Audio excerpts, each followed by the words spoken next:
Ketika kita diperintahkan untuk berwudu menggunakan perangkatnya berupa air, maka air jenis apa ya yang dimintakan oleh syariat dalam hal ini, baik isyaratnya dari Al-Quran atau penjelasnya dari hadis-hadis Rasulullah SAW untuk bisa digunakan dalam proses berwudu.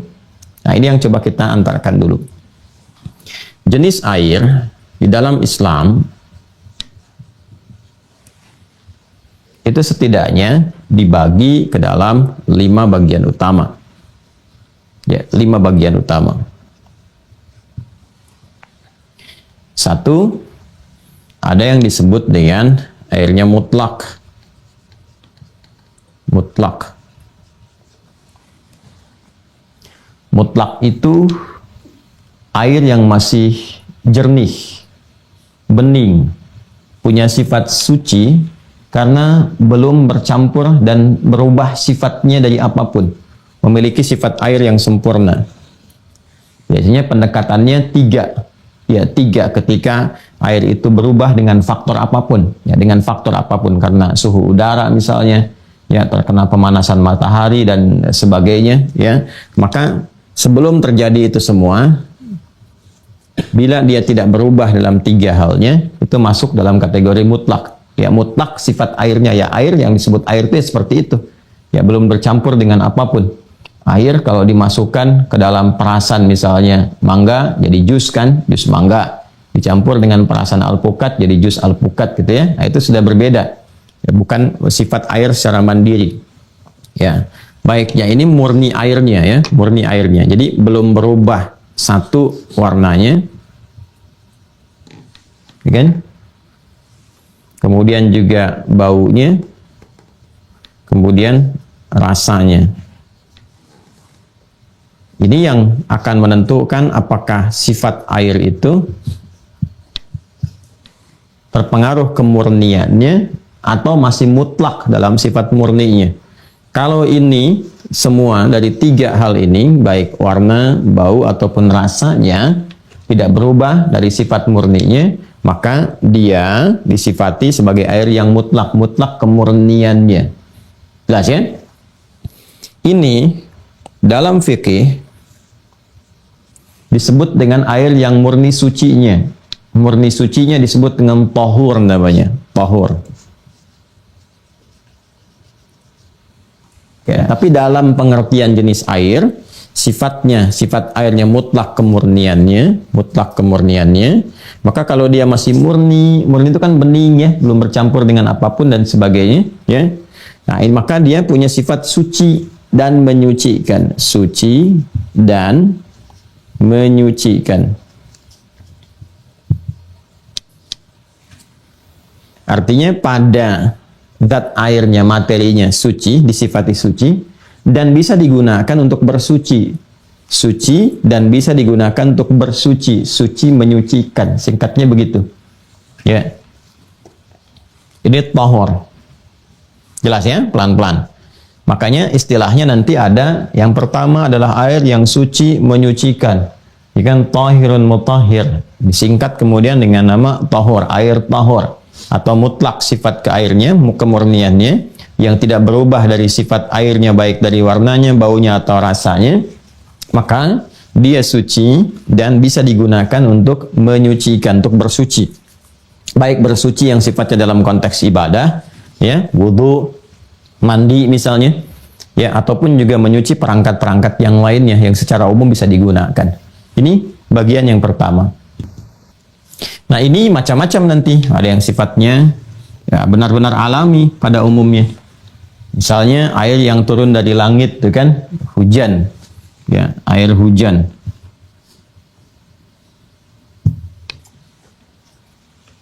Kemudian apalagi? Air yang memancar dari bumi, misalnya kan mata air. Kalau kita teruskan nanti ada air sungai juga. Air sumur yang sudah terkumpul tapi tersekat ya dengan satu tata ruang tersendiri sehingga memiliki volume yang cukup. Ya, kemudian apalagi? Ada air laut. Kemudian ada apa lagi? Nanti air yang dihasilkan dari es yang murni, misalnya ada ya semacam es yang sifatnya punya air mutlak, kemudian dari air mutlak dibekukan jadi es cair kembali, itu masuk juga ke sini sifatnya. Atau dari air proses nanti yang berasal dari salju pada mulanya kemudian mencair, gitu ya. Nah, kalau kita hitung ada berapa nih? 1, 2, 3, 4, 5, 6, 7. Kurang lebih ada 7. Ini yang kita temukan di kitab-kitab fikih. Kalau kita turunkan, ini kurang lebih.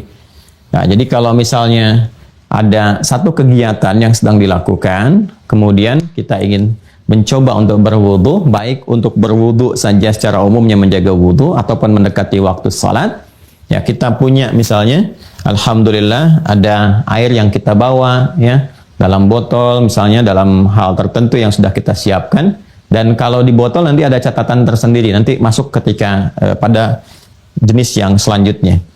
Ini ya, kalau misalnya ada, kita gunakan cukup, nanti kita praktekkan, ya, insya Allah baik, ya, kalau mengandung unsur-unsur ini.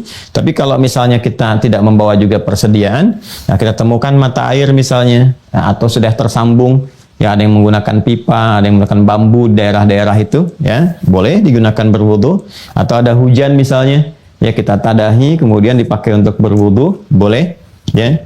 Kemudian juga sungai, ya air sungai yang mengalir, ya bukan kemudian yang menetap, tapi misalnya agak mengering atau kena matahari, atau misalnya ada hal-hal yang mempengaruhi, jumlahnya sudah mulai berkurang, volumenya di bawah 2 kulah misalnya, ya sekitar 270 liter, itu punya catatan tersendiri. Nanti ada air sumur, air laut ini jelas berdasarkan nas, ya jelas berdasarkan nas, karena memang sifat laut itu begitu, beda dengan air-air lainnya, walaupun dia kan air laut tuh rasanya, kalau rasa kan asin, ya memang sifat air laut ya begitu, ya kecuali kalau air laut misalnya berubah sifatnya karena keadaannya, karena kan di beberapa laut tertentu nanti ketika bergabung dari aliran sungai ada yang tawar, ada yang asin, gitu kan, bergabung. Nah, itu dikembalikan kepada sifat asal. Jadi kalau misalnya dia tawar, ya sifat asalnya tawar, kalau asin sifat asalnya asin. Jadi itu yang dimaksudkan, ya jadi bukan berubah, ini kan tawar, ini asin, kenapa bisa begitu, tidak. Ya itu dikembalikan kepada sifat asalnya. Karena itu ketika ada seseorang sahabat, dikisahkan oleh Abu Hurairah, ya ada seorang dari Arab Badawi berkonsultasi pada Rasulullah, ya dia berkegiatan yang sifatnya di laut, gitu kan. Kemudian dia membawa air yang sedikit, ya. Nah ini menarik sekali. Jadi kalau kita lihat ternyata di era-era kenabian pun, ya itu ditemukan ada orang beraktivitas di sekitar lautan, gitu kan. Ya, boleh jadi nanti ada perdagangan yang melewati itu, ya, ataupun aktivitas yang lainnya, ya dalam arti bersinggungan dengan ini. Dan dia hanya membawa air yang sedikit, yang kalau dia minum, ya dia akan menahan rasa haus yang berkelanjutan. Sedangkan kita mengetahui bahwa air laut kalau diminum justru bertambah haus, gitu kan.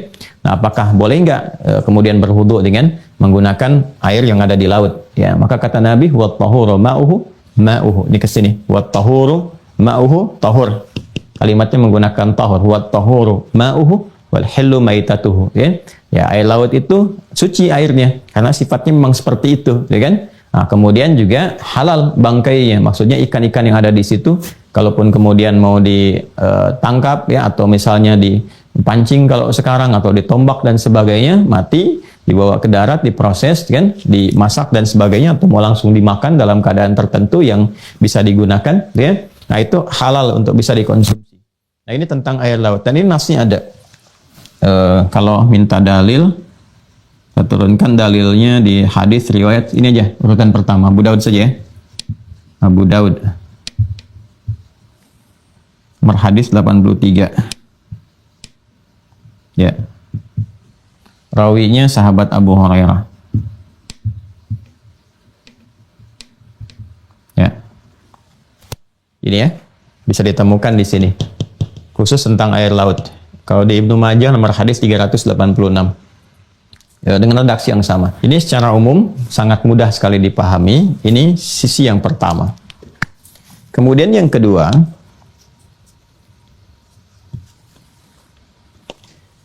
ada air. Airnya air murni sebetulnya. Ya, saya ulangi, airnya air murni. Hanya terkena pemanasan dari matahari. Ya, bukan proses dari water heater itu ya, yang dari kamar mandi misalnya, atau punya pemanas dan sebagainya, bukan dari situ. Prosesnya bersumber langsung secara alamiah dari matahari, kena pemanasan matahari. Ya. Ini disebut dengan musyammas istilahnya, air musyammas. Ya. Ini air musyammas. Ya. Yang terkena panas matahari. Terkena sinar atau panas matahari, terkena panas atau sinar mentari. Ya, Anda ada air, baik di botol misalnya, ya, atau perangkat lainnya, atau menemukan satu misalnya keadaan air tertentu, tapi langsung terkena pemanasan dari matahari, sifatnya kena sinar. Maka yang seperti ini makruh digunakan untuk bersuci. Makruh. Ya, tidak disukai, disarankan untuk tidak digunakan. Walaupun ada unsur kecil kebolehannya, ya mungkin kalau nggak ditemukan lagi yang lainnya hanya ada ini, gitu kan, maka ada perkenannya. Walaupun sifat makruh melekat kepadanya, dan makruh ini nanti ada risetnya tersendiri. Ada risetnya tersendiri. Makruh cenderung tidak disarankan, cenderung tidak disukai. Ya. Jadi cenderung tidak disukai, tidak disarankan. Disarankan, walaupun juga tidak mutlak dilarang, ya, tidak mutlak dilarang. Nah, jadi kaidahnya begini, kalau ada sesuatu yang makruh, ini nggak disukai gitu kan, yang seperti ini. Dilarang sih tidak, haram sih tidak, cuma tidak disukai. Nah, itu bisa dilihat ilatnya, sebabnya apa. Kalau sebab itu bisa hilang, ya, dengan analisis atau riset tertentu, maka nyaman saja untuk digunakan. Ya, ini gambarannya. Ini gambarannya. Berbeda kalau kita di keadaan dingin, kemudian masuk di tempat di hotel atau di mana ya, di kamar mandi, ada water heaternya, kemudian ada hangat disatukan, dingin dengan hangat nyampur, itu nggak ada masalah. Ya, sifatnya masih ada di situ. Ya. Jelas ya? 3.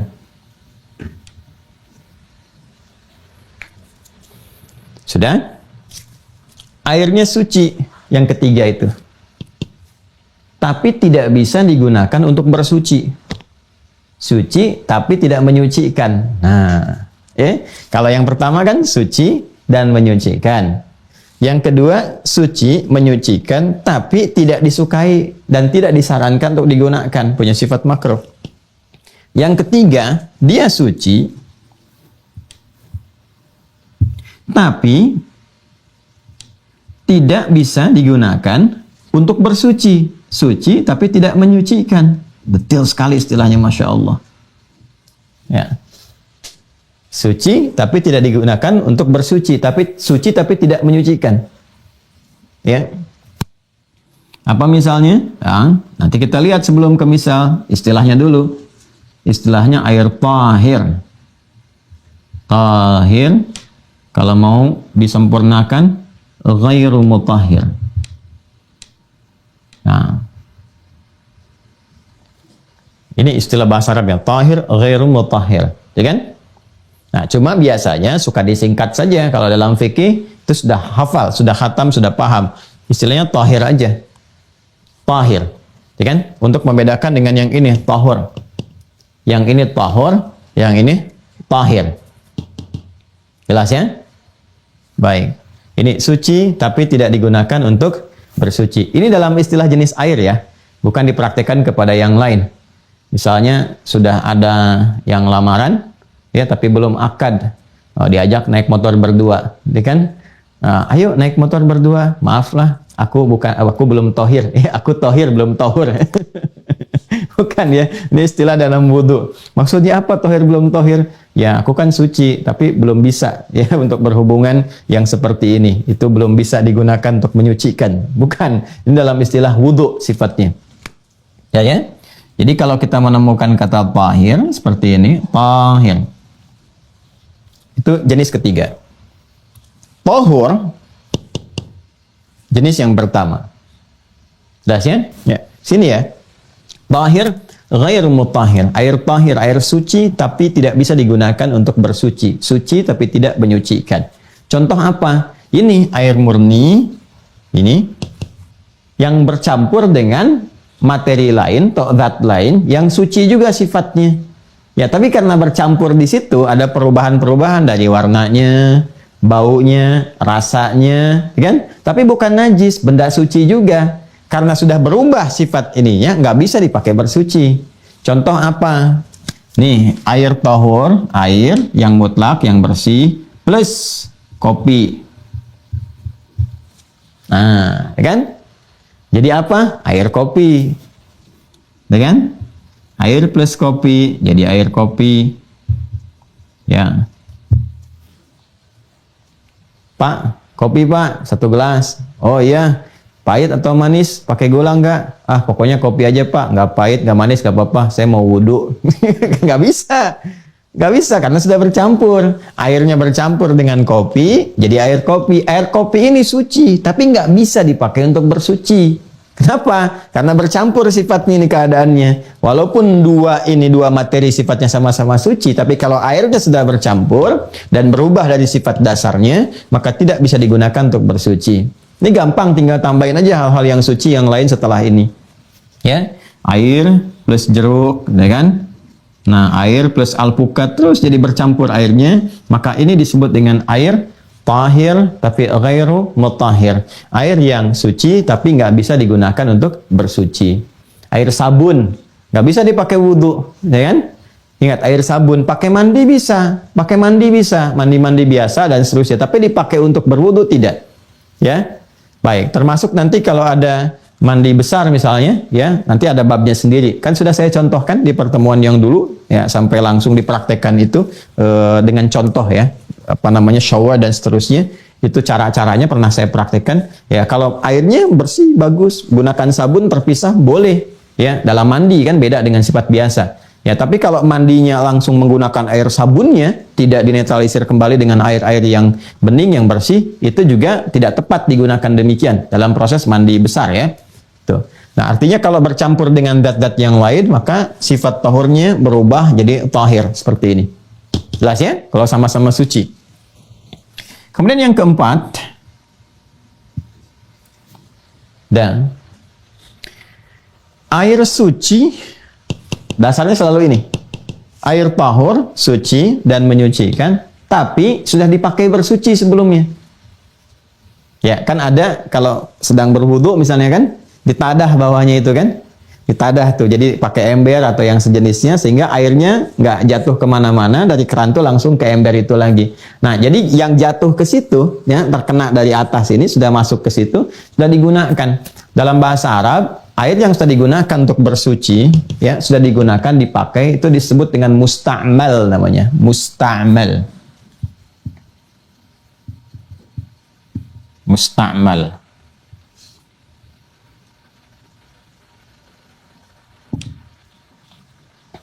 Musta'mal. Yang keempat, air suci yang sudah digunakan, yang sudah dipakai bersuci.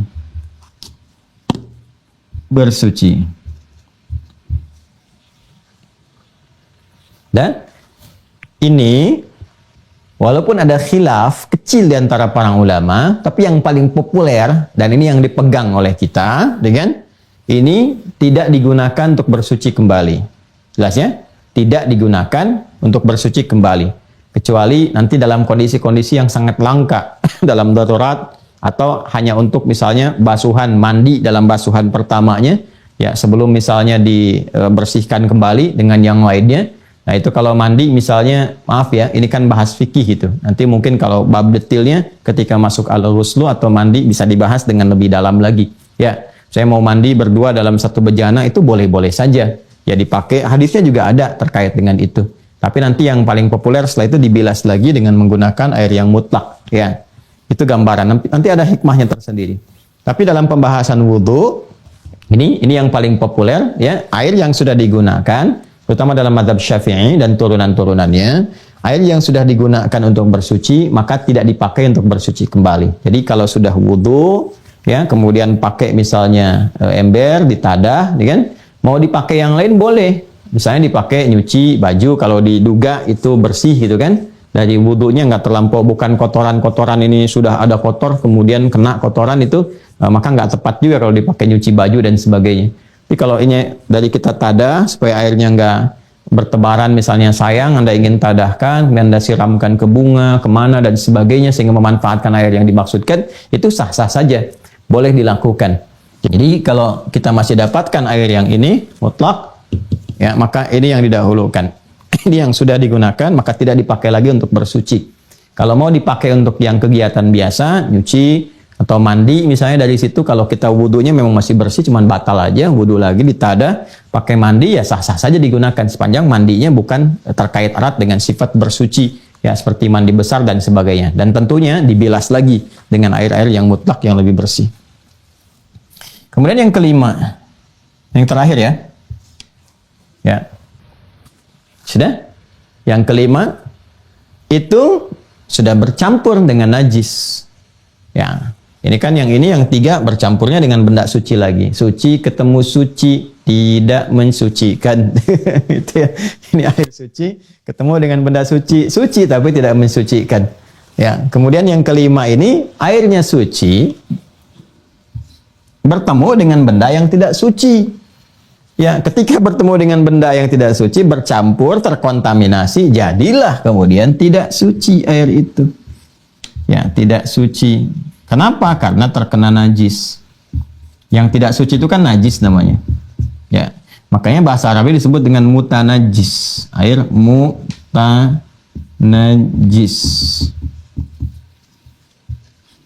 Mutanajis. Air najis yang punya sifat tidak suci. Ya? Oh, ini sederhana saja. Ya, coba dilihat saja ini. Salah satu sifatnya hilang karena kena najis. Ya, ada air, udah disiapin buat wudhu, ternyata kucing kesayangan kecemplung di situ, ya, sambil buang emas misalnya di situnya. Nah, ini yang repot. Ya, terpengaruhlah keadaan-keadaannya, warna, bau dan rasanya, maka nggak bisa lagi dipakai. Sudah kena najis. Ya, ada kotoran-kotoran yang bisa ditoleransi kalau jatuh ke airnya dengan volume yang besar. Ya, biasanya ukuran 2 kulah.